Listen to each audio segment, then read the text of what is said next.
what we typically think about the frontier, with men out there in the front leading, women following, or not even in this case following, being led on their horses there.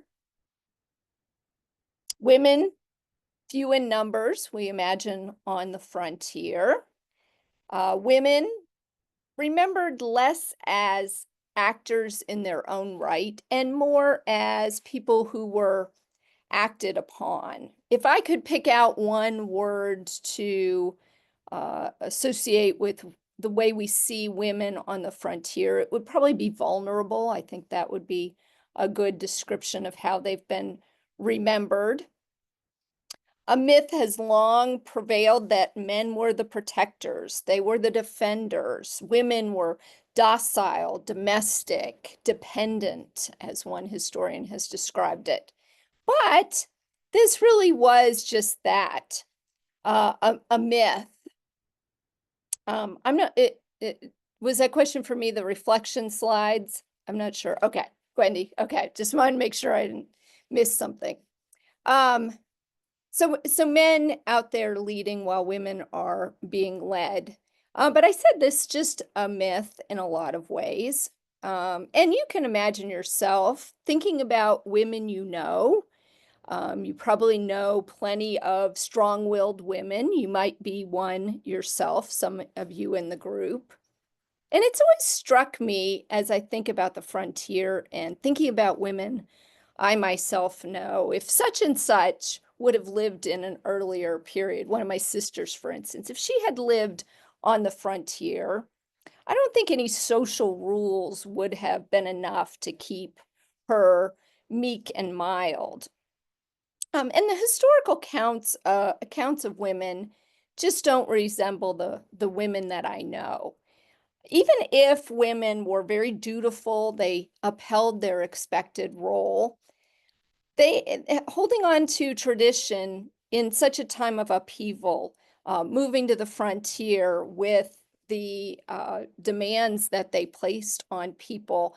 A lot of these gender norms got sidetracked, they got laid aside, because that was an unreasonable luxury in such during such an experience. It was all hands on deck, everyone doing their part to survive.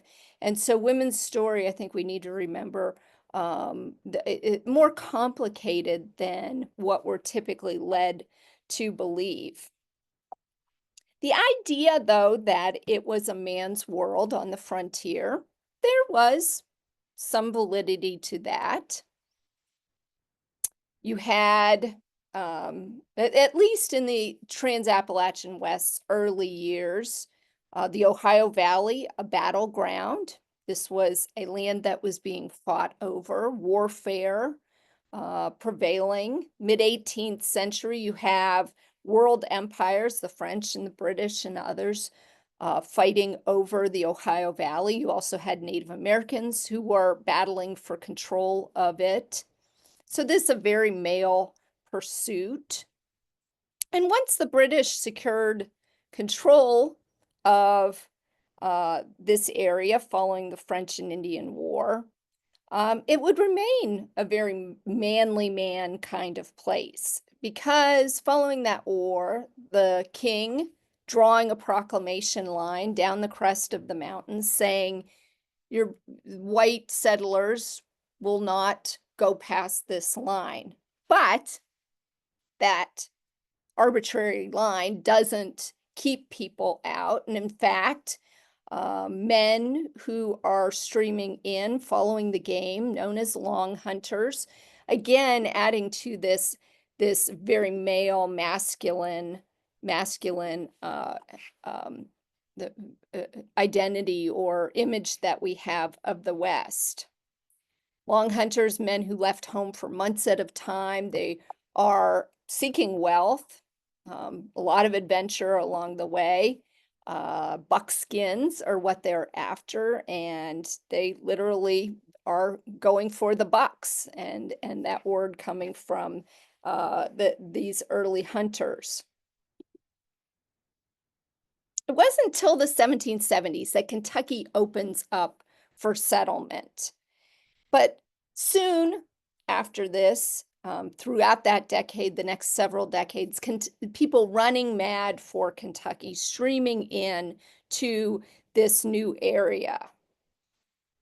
Settlers arriving in places like Boonesboro and Harrodsburg during the summer of 1775, that kicking things off, a precursor to a great land rush that's going to follow.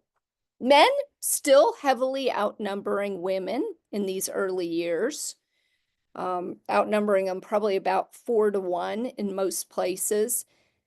But the vision of this region's future beginning to change.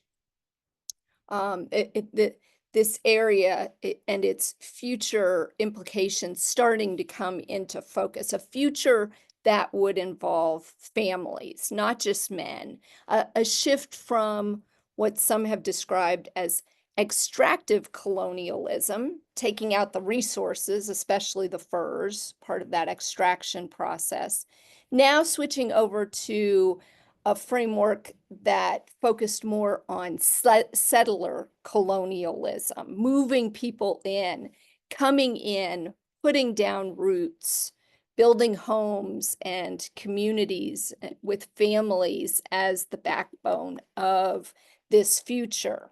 And there you can see a picture of a snug little cabin, setting up a homestead, clearing land, laying claim, solidifying your claim to the land.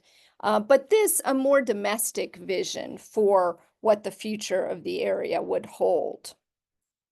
In a lot of ways, the frontier embodied this new nation's hopes and ambitions, the way it saw itself as a young upstart nation, that this would be a place filled with self-sufficient families. And where better to demonstrate that than on the frontier?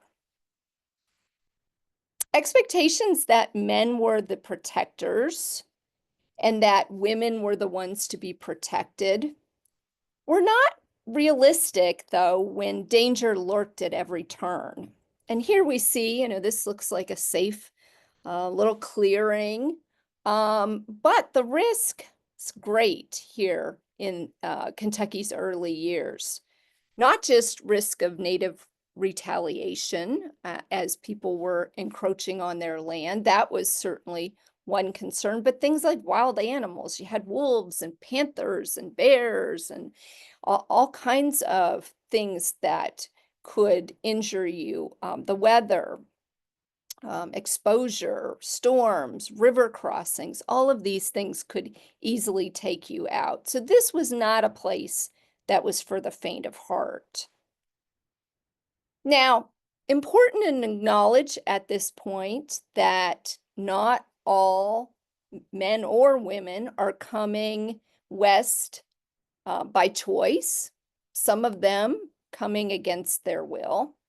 In some cases, it could be white women whose husbands were making the decisions for the family as head of household, were setting the course for the future, and women following along. We have journal articles and diaries where women talk about, one woman said she cried her whole way to Kentucky.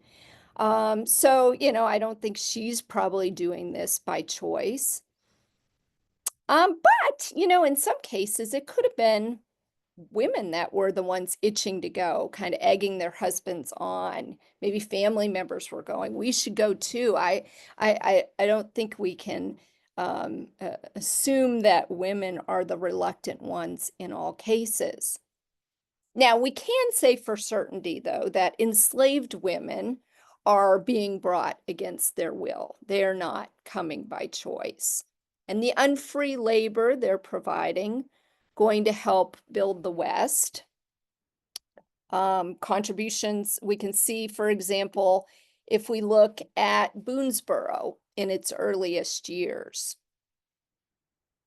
At least 2 enslaved people help Daniel Boone as he's cutting the Wilderness Road to lay the path to get to Boonesboro, and then establishing the fort. You have two enslaved people that are assisting with that. We know even the name of one of these individuals, just the first name, and just recently we have been able to put a name to a woman that was in there at Boonesboro in its earliest days. And we know the name of this woman because of the work of a researcher. Rachel Grimes has been working on a project. It started because she was researching her own family, and she's a white woman. She was uh, kind of into ancestry and looking at her family story, and became very intrigued by the story of a woman at Boonesboro who, on the markers that stood there until just the last year or so, it just said a Negro woman. We didn't know the name. We didn't know anything more about her. And through some really tedious research, she has uncovered that this woman's name was Dolly. Even she commissioned this painting to be done of what Dolly might have looked like. Now, if you go to Boonesboro, the signs say her name. Her tasks probably went unnoticed. Her work largely invisible, mundane chores, cooking, tanning hides, tending the fire to make sure it didn't go out. Invisible work that keeps people warm and fed and dressed. Work that today, if you go and watch reenactors do it, it looks a little more glamorous than it was if you were doing it just out of necessity every day. But Dolly was doing that kind of work. And you might notice there that she was pregnant while she was doing all of this. She was the property of a man named Richard Calloway. Calloway, well known. His name has been well remembered. And it would very well may have been his child that she was carrying. And she was only 15 years old, a child herself, but she giving birth not long after Boonesboro was established. And Rachel Grimes has referred to her as a founding mother of Kentucky for her role here. She's at the fort. Go back to this picture. You can see Boonesboro. Forts, not the most glamorous of places, makeshift settings designed for short-term survival protection. When danger was at its height, you would go to the fort and kind of hole up there, a place where you could provide mutual assistance to each other. The goal to spend as little time as possible in the fort. You do not want to be hanging out there more than you need to. They're pretty crowded. They're filthy and smelly, according to recollections of people that were there, but they were also essential in times of danger. But what people really wanted to do was spread out and stake their claims. They wanted to be building houses and clearing land. Time spent in the fort was wasted time away from the things that seemed to really matter. But in a place being built from scratch, forts offered valuable community. And women often were the ones that were providing the structure, providing the little comforts to make things better. Let's face it, I don't know about you. I know a lot of women who are the kind of people that get things done. And we have some stories here of women who really got things done. And a great example of this is a woman named Jane Combs. Coombs, she settled in at Fort Harrod, so not at Boonesboro, the other fort, one of the primary settlements there in 1775 that's being laid out. We have to imagine what she looked like because we don't have any images of her, so I've kind of just gotten a silhouette there for us to imagine her. That's understandable that we don't have an image, but we don't have really a lot of details, basic things that you would expect to know about someone who seems pretty important for her time.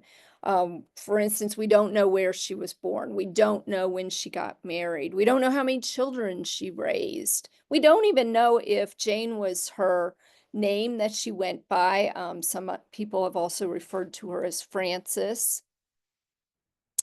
What we do know about her comes almost exclusively from one source. And I was digging around to see if I could find anything else, and every source would go back to the same basic details, and they came from her son years later. So, you know, close to the source, but memory, some of this may have been a little questionable.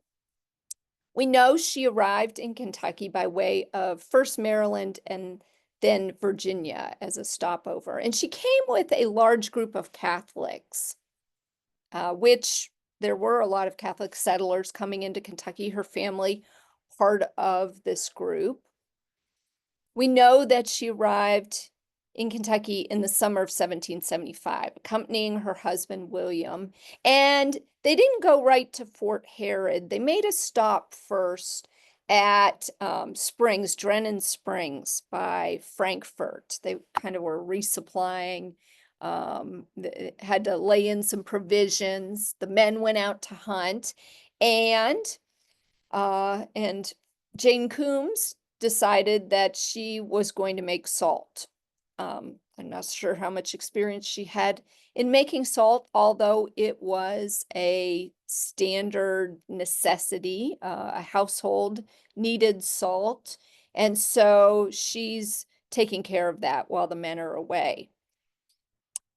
They were going to hunt, and you only could save that meat if you had salt to cure it. So she's out there boiling water, gallons and gallons and gallons of water, because this is a really labor-intensive process. Hundreds of gallons of water would go into just a tiny amount of salt that we would probably pay about 50 cents for today at the grocery store. But salt, really expensive in frontier areas. And probably took her about a whole day's worth of effort just to make a half a pint of salt. Carried a degree of danger as well, because you're lighting fires, you're exposed to possible enemies. And so this is not without its risks. But the Springs is a stopover for the Coombs, and they finally went to their next destination, which was Fort Herod. The lands, of course, that they're trying to settle, contested by the Shawnee, the Cherokee, the Chickasaw. And so getting this fort finished, ready for the winter, was a priority for the group. The fort was under construction when the Coombs arrive, and so I'm guessing everyone's effort at that point was focused on that one goal. But very quickly, this community realizes they don't want to just live in the moment. They want to be thinking about the future. It's not clear how much education Jane Coombs had, but she likely had some, maybe more than her neighbors. And she was called on to start a school. By 1777, get this, 1 out of every 3 residents in Fort Herod were under the age of 10. They have like a million kids running around that they're trying to keep tabs on. So I can imagine, like, okay, we gotta have a little structure here. Jane Coombs going to run this school for the next 9 years. She's going to do this. And I have a picture here of what this school looks like. Has anyone been to Fort Herod and visited this school? You can walk in, you get a feel for how basic it is. You got log walls that weren't even chinked. Doe skin covered the windows. Someone saying, "Oh, you grew up in Harrodsburg." Yeah, so I imagine you were there before. It's one of the biggest, one of the main things I remember from my visit at Fort Herod. It really kind of sticks out, and has been well preserved. You see the kind of seats that students are sitting on, just log, not very comfortable. But discipline always a big part of these early skills. An open fire there, I think, oh my goodness, a child could just tip right over into that fire.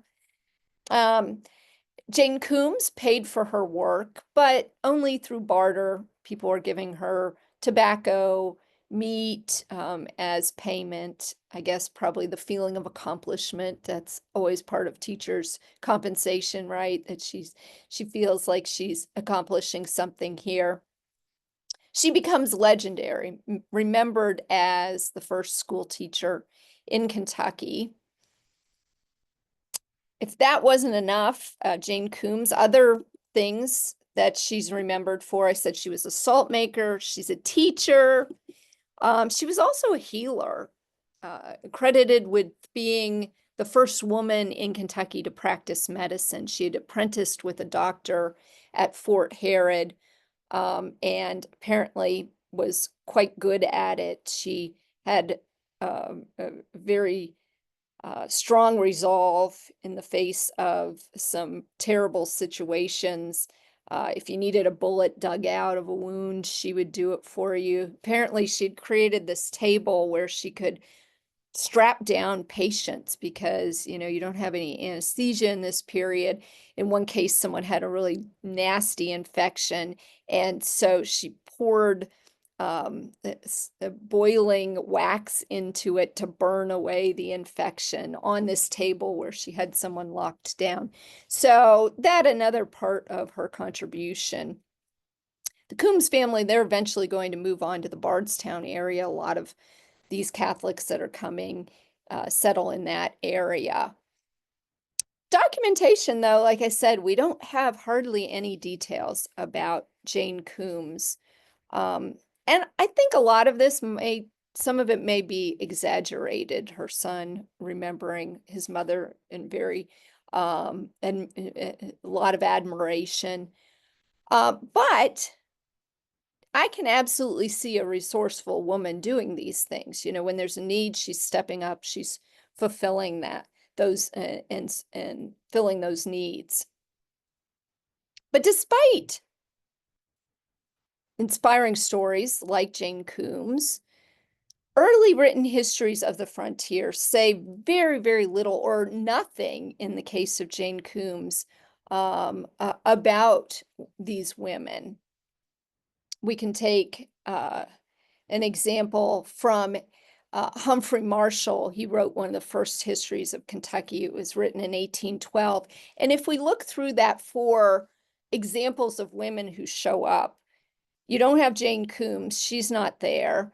Sometimes you have women, but they tended to be there because of their connection to important men. So a good example of this, very famous story from the frontier, the story of Jemima Boone, Daniel Boone's daughter, two Callaway daughters, Richard Callaway I had mentioned earlier, the Callaway sisters, and Jemima kidnapped by Indians, their fathers heroically rescuing them. You can see the image here of how they look, dependent. They need to be saved. And so this, over and over in early histories, women, when they show up, it's in these kind of ways. Emphasizing the threat that Native peoples posed, depicting them as savages, to use the vocabulary of the day. That reinforced the accomplishments of white men, what they were achieving here in the West. Helped justify efforts to squeeze Native peoples off the land, showing them to be inhumane, willing to attack vulnerable women. This a justification for conquest of the area.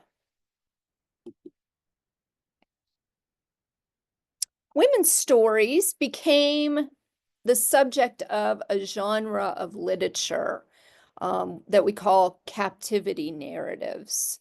I mean, you see these coming out through the 18th and into the 19th century. Two very famous captivity narratives, two that come readily to mind for me. Maybe you've heard of these women, are connected to Kentucky. So if you know of one of these captivity narratives, you can put it in the chat. Maybe if you're from Prestonsburg area, one of these stories might be particularly familiar. Anyone know who I'm talking about there?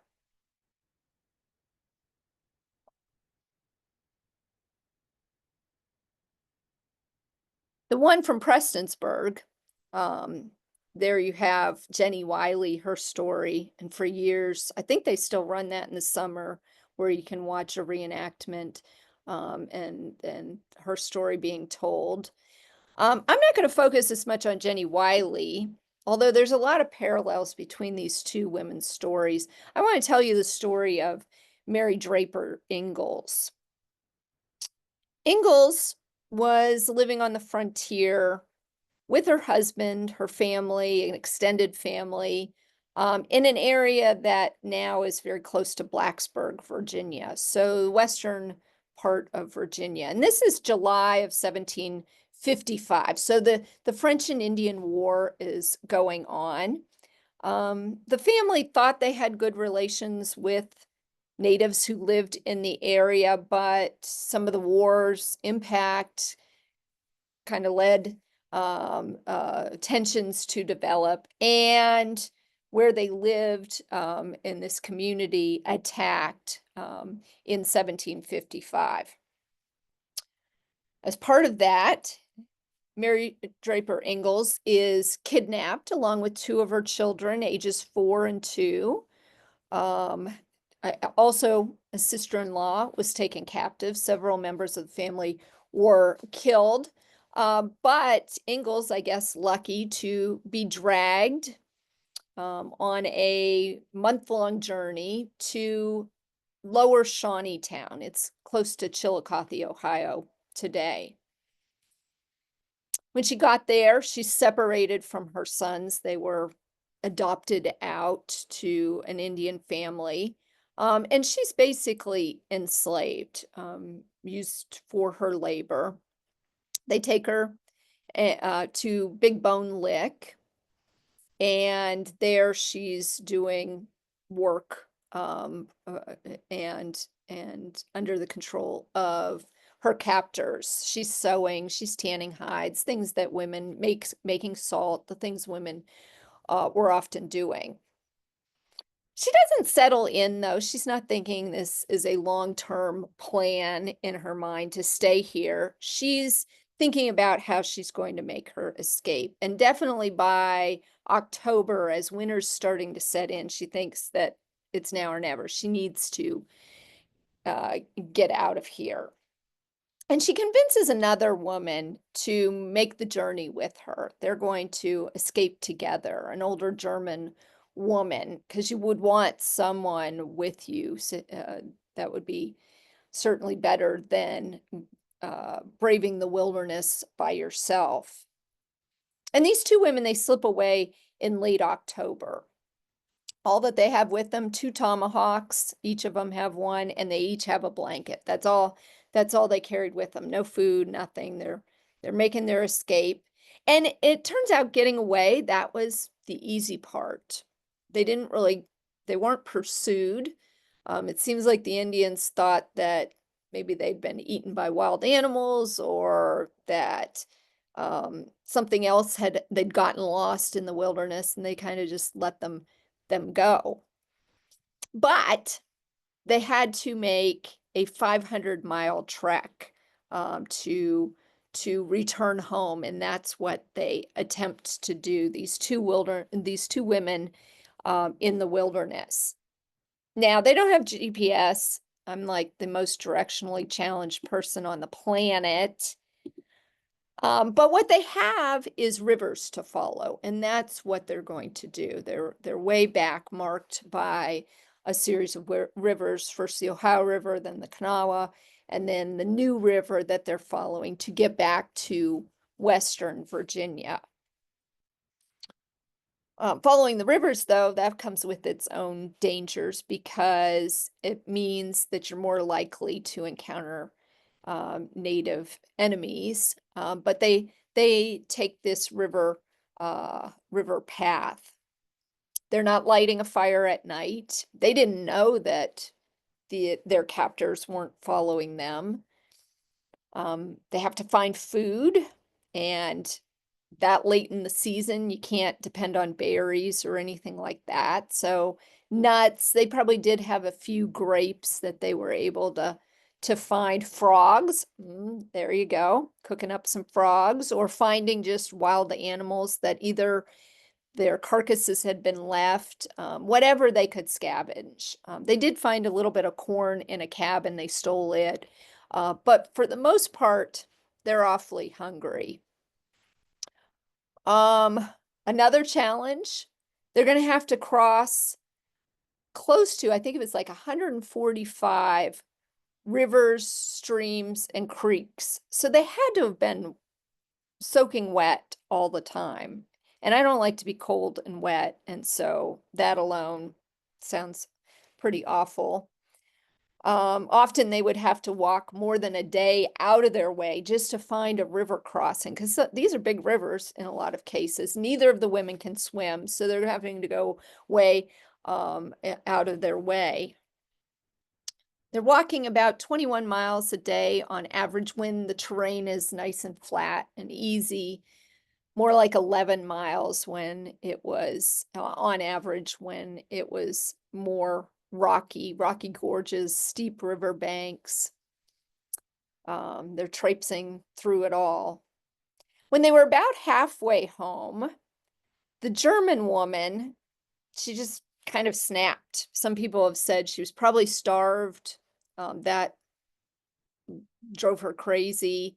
It could be the cold, the sense that they were never going to make it, and she snaps.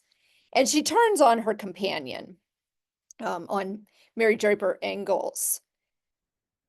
Some people have said she wanted to kill her so she could eat her. We don't know for sure. I know, Wendy. Yeah, yeah. It's pretty terrible. But they patch things up after she attacks her. Ingalls probably thinking, well, it's better to be with someone, even if I'm not quite sure she's going to try and eat me, than to do this all alone. And so they make amends and they travel further. But then again, this woman again is going to attack her. And now this time she's like, okay, leaving you behind. I gotta make it on my own. And both women do eventually make it home. It was late in November by the time they made it. Snow was on the ground. I can just imagine what a horrific endeavor this had been. Mary Draper Engels, she goes on to reunite with her husband. They have several more children. Only one of her sons, though, that had been captured, make it back to the family years later. The kid was 17 years old by the time he made it back. I think he was the older one, so he'd been 4 when he was taken captive. So they do get him back, but they have to teach him English. They have to teach him what it's like to live in a white community. Mary, imagine this, decides that she's had enough of the frontier. She didn't want any part of it anymore, and insisted to her husband that they needed to move back east of the Blue Ridge Mountains. And it's a good thing they did, because the community they had been living in was attacked again.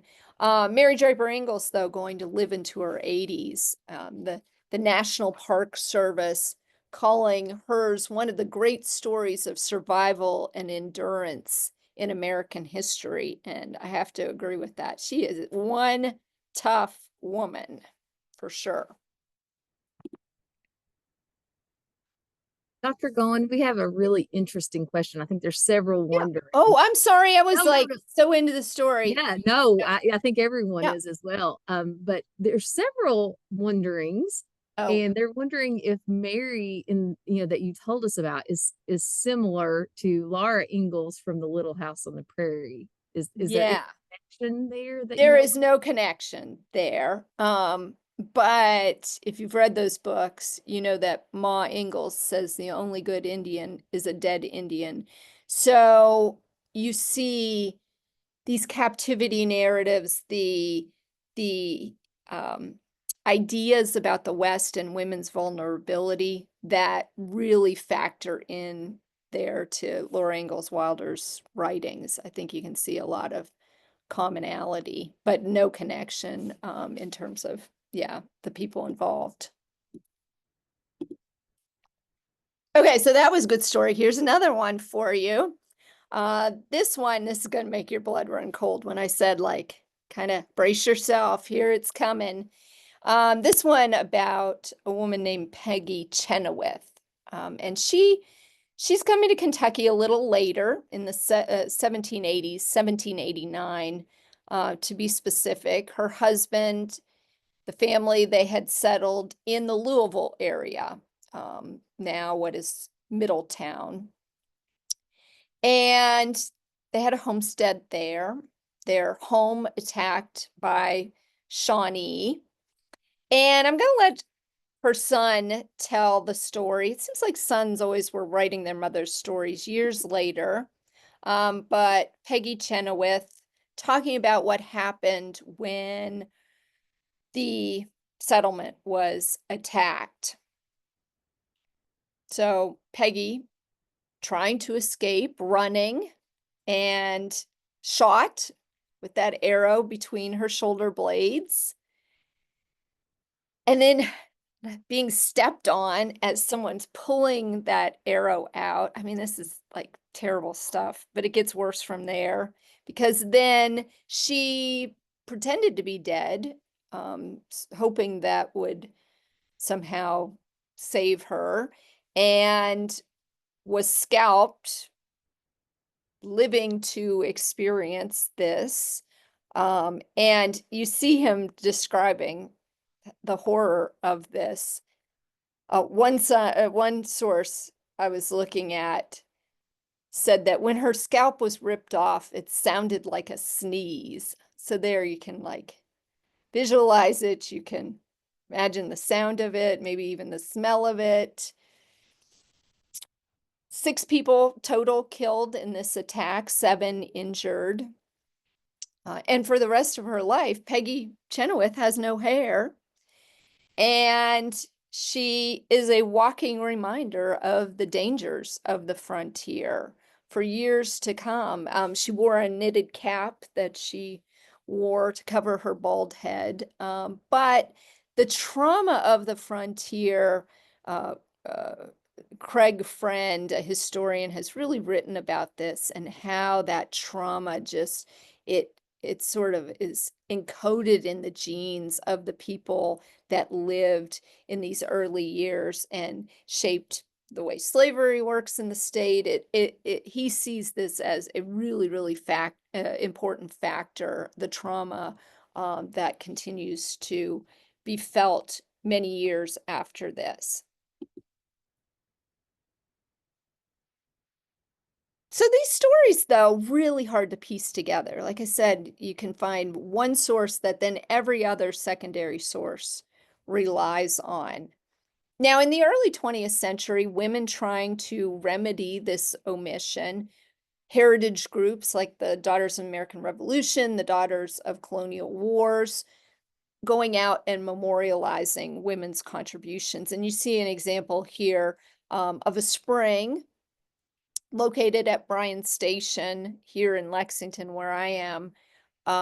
This spring at that settlement, Bryan Station, was attacked in 1782. It was under siege, and women very bravely left the fort each day, knowing that their attackers were right there in the woods, concealed, and went to the spring to get water. And so, 1896, a group of women from the Daughters of American Revolution wanted to pay tribute to what had happened there at Bryan Station, and especially the women. And so they built this monument around the spring, which has recently been refreshed. They've given it a facelift, but you see, they listed off names. They wanted to make sure that these women were remembered.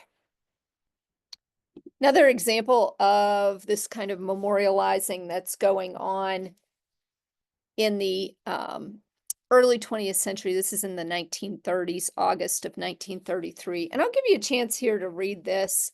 Um, when I was desperately looking for any additional details on Jane Coombs, I came across this. And I think it's just interesting, though, to see how women and men and how frontier experiences have been used as moral lessons, as ways to leverage the past for meaning.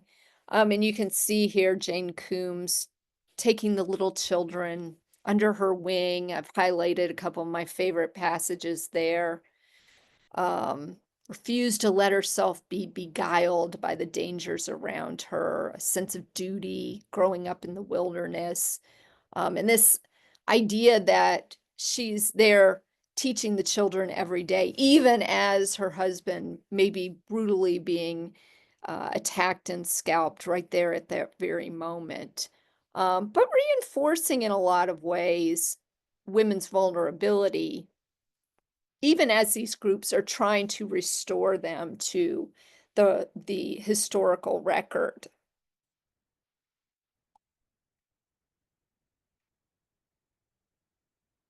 So that piece was reprinted in papers all across the state. You can find it in almost every small town newspaper in August of 1933, I guess, as kids were getting ready to go back to school. So women's experiences on the frontier really had special emotional power. Whether it was examples of them falling victim, like Mary Draper Ingalls, or stories of them trying to restore order, like Coombs does. You see home and family viewed as sacred, and enemies particularly painted as cruel and brutal through the lens of gender, how women are depicted. And so here an image coming out of a book, a pioneer woman defending her home. But we need to remember here, I do want to point out that women white women shared a stake in survival and success. They're alongside their husbands. They're trying to build a new life here in the West. But just like male settlers, they were here to supplant the Indians through force if necessary. And this violence I'm describing, for every example here of native on white violence that we see, we can turn it around and we see white on native violence, a cycle of retribution that kept going and spinning forward as these groups. And part of it was a masculine response, but these violence begat violence over and over. And it's not a one-way street, it's going both ways for sure. Craig Friend, that historian I mentioned, he stresses that women, and I'm quoting him here, were as great a threat to Indian lives and culture as any white man. So we need to make sure that's part of the way we're viewing and understanding women in this period.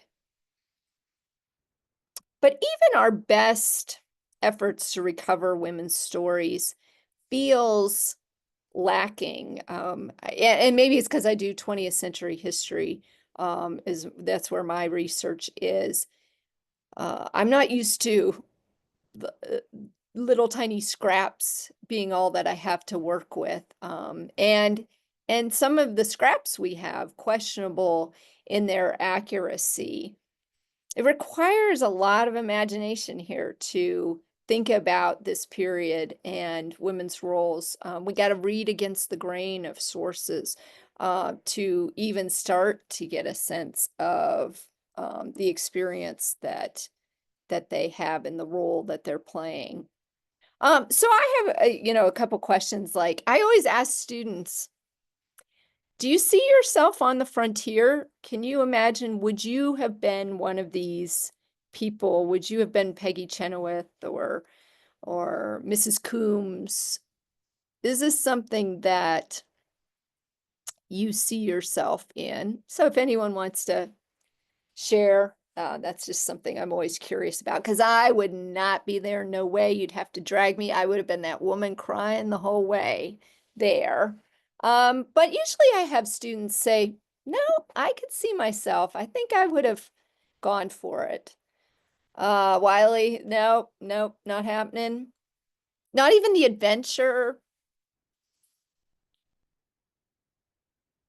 Where are you in the birth order? Are you like first oldest kid, younger kid? Only. Okay. So you're probably safe. A lot of the people that are going are second and third sons because they're not going to inherit the way inheritance patterns worked. Katie's saying, no, thank you, Roger. You're the youngest. So you got to go out there and make a way for yourself if you're going to have a family, if you're going to, you need property, you need land. I like to hike, but not 500 miles. No, me either. Through all those circumstances. Yeah. Nope. Tracy's like giving up. Yeah. Usually though, I have students, maybe I'd say, 10% say, yep, I think, I think I'd like to see, roll the dice because it really was a gamble. Some of your students, yeah, would probably say. So there's my other question. How can you imagine using these stories in your classes? I don't know as you can tell Peggy Chenoweth's story. Uh, yeah. Wendy, you've got a son that age, right? Yeah, I do too. One of my sons would go, the other's not. I can pin which one would. Um, yeah. So Sladesboro, yeah, good one. Yeah, I mean, we could be talking about it now. So, do anyone want to posit an idea on ways to use these stories? And I don't know, I know someone asked about, what was it at the beginning? Someone was asking about reflection slides. Is that something, is there some processing that'll go on thinking about how to use this material? Okay, yeah.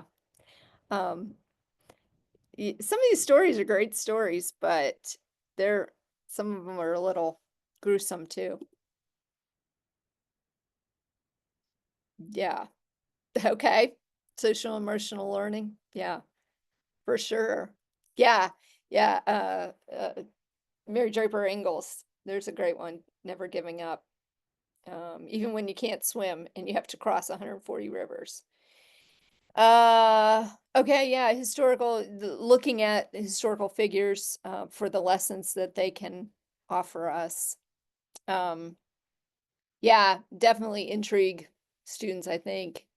Yeah, we're still captivated by these frontier stories. Okay, well, that's all I have. If anyone has any questions, I'm happy to try and answer them.